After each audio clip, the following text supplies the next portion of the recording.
Ողջույն, դուք դիտում եք Civilnet-ը, Civilnet-ի տաղավարում այսօր ես հյուրընկալել եմ ռազմավարական եւ ազգային հետազոտությունների հայկական կենտրոնի տնօրեն Մանվել Սարգսյանին, բարև ձեզ, պարոն Սարգսյան։ Հունիսի 20-ին տեղի ունեցավ եւ արդվեց Սերժ Սարգսյան, Պուտին, Իլհամ Ալիև երակողմ հանդիպումը, որը շատերն էին նշում, որ կարող է բախտորոշ լինել կամ ճեղքում պետք է արձանագրեր բանակցային գործընթացում, որը հայտնվել էր փակուղում եւ առաջինն էր ապրիլյան 4-օրյա պատերազմից հետո։ Հայտարարություն եղավ համատեղ, երակողմ, նշեցին, որ մի շարք հարցերում փոխըմբռնման են եկել կողմերը եւ շարունակելու են նույն ոճով։ Եթե ոչ բառացի բովանդակությունը այսպես փոխանցեն։ Դուք ինչ եք ակնկալում, որ այս հանդիպումից հետո կլինի, ինչ տվեց այս հանդիպումը։ Դե պաշտոնական մասով կարելի ասել այդ հայտարարության մեջ ուղղակի թրուցիկ նշվեց, որ կարծես թե Վենայում ձեռք բերված պայմանավորվածությունները ուժի մեջ են մնում, մայիսի 16-ի հանդիպման մասին եմ խոսում։ Եվ մի շատ էական բան ասվեց, որ արդեն իսկ այս ֆորմատով երակով նախագահները պատրաստ են շարունակել բանակցություններ։ Այսինքն Մինսկի խումբը, այո, զուգահեռ Մինսկի խմբի։ Սրանով Մինսկի խմբի դերակատարությունն են ինչ ասում, թե Ռուսաստանի դերակատարությունն են բարձրացնում։ Բնական է, ուրիշ ֆորմատ է, Ռուսաստանը արդեն ստանում է ավելի մեծ լիազորություններ եւ Մինսկի խմբին ընդհանրապես զեկուցում են, հա, ոնց որ այս անգամ եղավ, վերջում զեկուցում են։ Չեմ ասում, որ դա լրիվ նենց, գիտեք, Ռուսաստանը բանկ գնաց, ասենց ոչ, դերերի բաժանում գնաց, ես նկատեցի դա, որովհետև մինչ այդ հանդիպումը արդեն իսկ հիմա Գերմանիայում նախագահ Գերմանիան նույնպես այդ պասը տվեց Ռուսաստանին, բնական է։ Հա, բնական է, որ ինչ տարբեր փուլերում արդեն իսկ տարբեր դերեր են վերցնում, ինչի համար, որովհետև եթե Վենայում Միացյալ Նահանգներն էին ակտիվ եւ ոնց որ խաղի կանոնները ընդգծել են, հիմա շատերն են ճիշտ ասում, որ դա ուղղակի իրենք են ասել այսպես է, չեն հարցրել կողմերից, համաձայն ես, համաձայն չես։ Ադրբեջանը անգամ փորձեց հետո Վենայի այդ համաձայնություններից հեռու կաղնի, բայց մի անգամից հասկացրին, որ ոչ։ Սա մի ձև է, բայց արդեն իսկ պրակտիկ բերել ինչ-որ համաձայնությունների, ինչ-որ ծրագրերի, ես նկատում եմ, որ դա արդեն տվել են Ռուսաստանի նախագահին, որովհետև անմիջական լծակները Ռուսաստանի շատ մեծ են կոնֆլիկտի կողմերը։ Հիմա հարց է ընջում, սրանից հետո ինչ կլինի, պատերազմ, թե փոխզիջումների վրա հիմնված հակամարտության լուծման սկիզբ։ Հիմա արդեն բուն խնդրի մասին խոսենք, այս բանակցություններից ոչ թե մարդիկ ավելի շատ սպասում են ինչ-որ կարգավորում, ապրիլյան պատերազմից հետո մի քիչ էլ սարսափ կա այդ բանակցություններից, արդեն թերհավատությունը այն աստիճանի մեծ է, մարդիկ արդեն փորձում են հասկանալ, այս ուր գնացին, ոչ թե բանակցություններ են, ասում են ինչի մասին խոսեցին, կարող է ինչ-որ մի բան մտածել, մի բան են պայմանավորվել, խաբում են, չեն ասում, այդ մթնոլորտը կա, դա պատերազմից հետո է ստեղծվել, որովհետև մինչ պատերազմը դեռ կարելի էր ինչ լուրջ խոսել, այս նախագիծին է, Կազանյանն է, մյուսն է, էսն է, տարածքները հետ տալ, չտալ։ Պատերազմից հետո արդեն մարդիկ ավելի ռեալ սկսեցին նայել ամեն ինչին։ Ու հասկացան, որ այդ հին խոսակցությունները արդեն կյանքից հեռու են, այդ խոսակցությունների տակ լրիվ ուրիշ պայմանավորություններ, լրիվ ուրիշ բաներ են կատարվում։ Հիմա բոլորը այդ աչքով են։ Դե հիմա ինչ սպասենք, պատերազմ սպասենք, թե սառեցում, թե հակամարտության լուծում։ Դե պատերազմը գիտեք, տենց ամեն օր անելը դժվար բան է։ Այդպես չի, որ ցանկացած կողմ վերցրեց ու պատերազմեց։ Այն ժամանակ էլ արդեն հենց ապրիլյան պատերազմը ցույց տվեց, մինչ այդ ինչքան քաղաքական process-ներ էին գնում, դիվանագիտական process-ներ էին գնում, եւ արդեն իսկ ստեղծվել էր ինչ-որ մթնոլորտ, որ արդեն պարզ էր, որ Ադրբեջանը կարող է իրեն թույլ տալ նման ոնց որ երկու օրվա պատերազմ, որովհետեւ ամսի 3-ին արդեն Ադրբեջանը ասեց, ես կաղնում եմ, թող հայերեն էլ կաղնեն։ Այսինքն երկու օրվա պատերազմի որոշում է ընդունել։ Շատ բարդ բան է, պատերազմը դուք կարող եք սկսել, երրորդ օրը արդեն չիմանալ ուր է գնում նա եւ ոնց է։ Իզուր չի, որ սա ինչ է նշանակում։ Սա նշանակում է, որ քաղաքական որոշումներն են էական այ մենք պետք է հետևենք ինչ քաղաքականություն է վարվում այս տարածաշրջանում, այստեղ բոլորի կողմից։ Մասնակիցները ըստ շատերն էին ապրիլյան պատերազմի նախապատրաստողները, գերտերությունները, իրանք են նախապատրաստել, իրենք են ստեղծել վիճակ, որ Ադրբեջանը կարողացավ այդ որոշման գնալ։ Այս է խնդիրը։ Հիմա ինչ է ստեղծվում։ Հիմա դժվար է ասել ինչ է ստեղծվում, որովհետև այսպես կարծել թե ամեն ինչը կրկնության մեջ է շարունակվելու, սխալ է իմ կարծիքով, որովհետև ամեն մի փուլում իր խնդիրը ունի։ Եվ ելնելով այդ խնդիրներից արդեն իրականություն է ստեղծվում, ռազմական կամ քաղաքական։ Պարզ չի դեռ ինչ է։ Տարբեր մեսեջներ կան, Ադրբեջանին էլ են պարտավորեցնում մի քիչ ավելի լուրջ մտածի իր ապագայի մասին։ Հենց այս օրերին էլ ռուս մի հայտնի քաղաքագետ պարզ ադրբեջանական մամալում Սատանովսկին։ Հստակ ասած, հույսներդ կտրեք։ Երբեք էլ ոչ մի ձևով դու Ղարաբաղ չեք կարող վերցնել։ Դա հենց այդպես չի։ Այդ մարդը անգամ Ղարաբաղ է գնացել, հետո ինտերվյու տվել։ Այս մեսեջները մեծ նշանակություն ունեն։ Ոնց որ ես ասացի, նրանք ստեղծում են մթնոլորտ այս կամ այն որոշումը ընդունելու համար։ Եվ հիմա ձեր կարծիքով նման մեսեջները ինչպիսի որոշում ընդունելու հիմքեր են ստեղծում։ Անպայման։ Անկամ գիտեք բաներ են տալիս, չոր տվյալներ, չգիտես ճիշտ է սխալ, մեսեջների պատերազմ է, որովհետև Ադրբեջանի պես երկիրը կամ ասենք Հայաստանի պես երկիրը ինքը ի վիճակի չի ընդունել։ Մենք չունենք այն քաղաքական ապարատները, որոնք որ պարզ ու հստակ իրենք վերլուծեն, որոշեն, հասկանան իրավիճակը, տենդենսները եւ որոշումներ ընդունեն։ Համապատասխան նման մեսեջներով, չգիտեմ, այս կամ այն ինֆորմացիայի հոսքերով, բանով կարող են խաբել։ Ես օրինակ անգամ չգիտեմ, անցյալ անգամ Ադրբեջանին պարտադրել են, թե խաբել են։ Պատերազմի հետ կապված։ Այո, կարող են խաբել։ Դուք հակված եք մտածելու, ձեր հայտնի ելույթը կա հանդիպման ժամանակ, որ սա եղել է պայմանավորված պատերազմ եւ ըստ էության զոհերի 80%-ը, որոնք դուք եք նշում 80%-ը խրամատներում են զոհվել, դա հենց այդ պայմանավորության արդյունք է եղել, հա։ Գիտեք, լուծել են խնդիր։ Զոհերը մենք փաստեր են բերում։ Այդ փաստերը մեզ թույլ են տալիս հասկանալ ի վերջո ով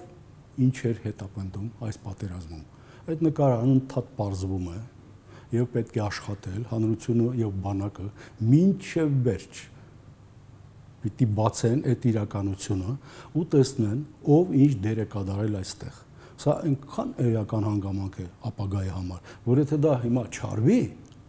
արդեն կարող է մեծ բարդություններ ստեղծի, հոգեբանական, դեպի չգիտես ինչ է կատարվում, գլխից սարքում են, դու արդեն իսկապես ի վիճակի չես հասկանալ ոնց քեզ պահես։ Ես առաջարկել եմ, որ բանակը ընդունի մի առաջարկ հանրության կողմից ստեղծվի մարդկանց, որոնց հավատում են, հեղինակավոր են, ստեղծվի մի հանձնաժողով բանակի էքսպերտների հետ, ուրիշ էքսպերտների հետ միասնական գործունեություն կատարեն գնան Ղարաբաղ, մինչև վերջ պարզեն հստակ ինչ է կատարվել, ներկայացնեն հանրությանը, որովհետև անընդհատ ինչ որ փաստեր են դուրս գալու, անընդհատ եւ անընդհատ ամեն մի փաստ մեծ աժիոտաժի է բերելու, մեկնաբանությունների է բերելու, դրա համար պետք է դա անել եւ առաջին բանակի համար շատ էական բան է դա, շատ էական է, որ բանակի բարձրագույն սպայակազմի, միջին սպա, բոլորի, ամեն մի սպա հիմա մտածում է, չէ, ի վերջո էս ինչ է։ Որ սպա չգիտի, որտեղ են զոհվել, երբ զինվորները, բայց իրենք էլ են չեն լսում։ Այս ինչու են պաշտոնյաները ասում ուրիշ բան։ Մարդիկ մտահոգում են, ինչու են այս հրամանը տվել, երբ որ հանգիստ արդեն դիրքերը վերցնում են, մի մասը վերադարձրել են։ Այս ինչ հրաման է։ Սպաները չունեն պատասխան։ Այդ պատասխանները հենց իրենք էլ պետք է ստանան հանրության հետ միասին, որը հանգստություն կմտցնի եւ արդեն ավելի կանոնավոր աշխատանք։ Կարծում եք հանգստություն կմտցնի, թե այլ իրավիճակ կստեղծի, որովհետեւ եթե ձեր ասացի նման է, այնտեղ արդեն խնդիրը առաջանում ռազմական տրիբունալի, հա։ Իհարկե, բայց դրա համար այդ հենց այդ բանը հանձնաժողովը, եթե գայս որ եզրակացության, որ կան խնդիրներ, որոնք տրիբունալի են, պետք է արդեն տատի գործ բացվի, ոչ միայն բանակում, ոչ, պետք է հաստով։ Իհարկե, որովհետև տարբեր քաղաքական գործիչներ կարող են մեծ մեղքեր ունեն, եւ դատարանը պիտի ապացուցի դա։ Այսպես է պետությունը ստեղծվում, բա ոնց։ Պատասխանատվության խնդիրը եթե գոյություն չունի, դուք երբեք չեք կարող հասկանալ, ես ինչա կատարվում։ Պարոն Սարգսյան, տեսեք, դուք նշում եք, որ պլանավորված պատերազմ է եղել։ Շատերը ուզում են հասկանալ, թե լավ, նախ ովքեր են պայմանավորվել, ովքեր են պլանավորել դա եւ ինչ արդյունք ունեցանք այդ պլանավորման հետևանքով։ Պլանավորողները կարող են այնքան շատ լինեն, մենք չիմանանք։ Մեզ կոնկրետ մեզ երկրում նման պահերին պիտի հետաքրեն մասնակիցները։ Ես մասնակիցներին տեսնում եմ մի անգամից, ով ստում է։ Պարզ հարցը երբ որ տալիս եք ու բացահայտ ստում են, ուրեմն այդ մարդը մասնակից է։ Մենք արդեն նման մարդկանց շատ գիտենք։ Դրա համար շատ կարևոր է գանք, ուսումնասիրենք եւ փաստի առիթով գործ բացվի, որ պարզվի։ Այդ մարդիկ պարզ երևում են։ Հստակ հարց է տալիս, ով է ասել, ով է հրաման տվել եւ ինչու է հրաման տվել, չէ՞, ամսի 5-ին։ Ոչ ոք չի կան։ Ովքեր է եւ ինչու են ստում, որ մենք վերցնում ենք դիրքերը, այսքան զոհեր ենք տվել։ Բացահայտ ստերը ինչի համար են ասում։ Թաքցնում են, չէ՞, ինչ որ բաներ։ Ասողը ինչու է դա ասում։ Մասնակից է։ Դե հիմնական լրատվական հոսքերում հիմնական գերակշռող միտքը այն էր, որ զոհերը եղել են դիրքեր վերցնելու ժամանակ հիմնականում եւ պետք չէ, ասենք, այդ մի երկու կտոր հողի համար, մի երկու բլուրի համար զոհեր տանք։ Այդ կոնցեպտը տերով է։ Սուտ է, չէ՞, սուտ կոնցեպտ է։ Նոր լրատվամիջոց են զանգել այս երկու օրը, ասում է ապացույց ունեք, որ առաջի գիշեր հրամատներում են զոհվել են։ Ես ասացի, ինչ ապացույց է, ժեկի թուղթ ես ուզում, ասի գնա բանակից վերցրու։ Ցուցակը կա, չէ՞։ Անուն առանուն թող բանակը դիմացը գրի, որ ժամի եւ որտեղ է զոհվել է զինվորը։ Այնքանից փախավ։ Հետաքրքիր բան է, չէ՞, ասենք մարդիկ անգամ փորձում են հիմքեր ստեղծեն այդ ստերի համար։ Ինչի համար։ Սա կատակ չի։ Ինչ ստացվան այդ պատերազմի հետևանքով ձեր կարծիքով պլանավորված։ Պատերազմի հետևանքով ստեղծվեց 800 հեկտար Ադրբեջանին ու վերջ։ Չէ, վերջ չի, սա եղել է հստակ գործողություն, Ադրբեջանը երբ որ գնում էր դրան, կպլանավորում էր, չէ, իր աշխատանքները։ Հայաստանում էլ մենք տեսնում ենք ինչ որ աշխատանքներ են պլանավորում։ Հիմա էլ ասենք խումբ մարդիկ, որոնք որ կամավոր սկզբունքներով կոչ են արել գնան, ասենք ազատագրել սահմանը վերականգնել Ղարաբաղը, հիմա էլ ասենք տեսնում ենք ձերբակալում են։ Ու process-ները հագնում են։ Դա հենց այդպես չի, հենց ընտրություն օրվա բանակցային օրվա նախորդ չէ, դե նույն օրը ձերբակալեցին մարդկանց, որ հայտարարել են, որ պատրաստվում են, ցուցակագրվում են, որ գնան ազատագրեն։ Որջագույն հարցեր են։ Այսինքն շարունակվում է այդ process-ը։ Այսինքն նոր ինչ-որ քաղաքականության հիմք է դրվել այդ պատերազմում։ Այսինքն հոգեբանական, գաղափարախոսական հենքեր են ստեղծվում, հա, ինչ-որ բանի համար։ Դա կա, որը շատ էական է, երկրներում ստեղծում են, եւ մենք էլ ենք տեսնում ոնց է ստեղծում։ Օրինակ մեր մոտ հստակ ստեղծվեց հող թե կյանք դիլեման։ Այսինքն որն ենք ընտրում, երիտասարդ երեխաների կյանքը թե հողը, չէ՞։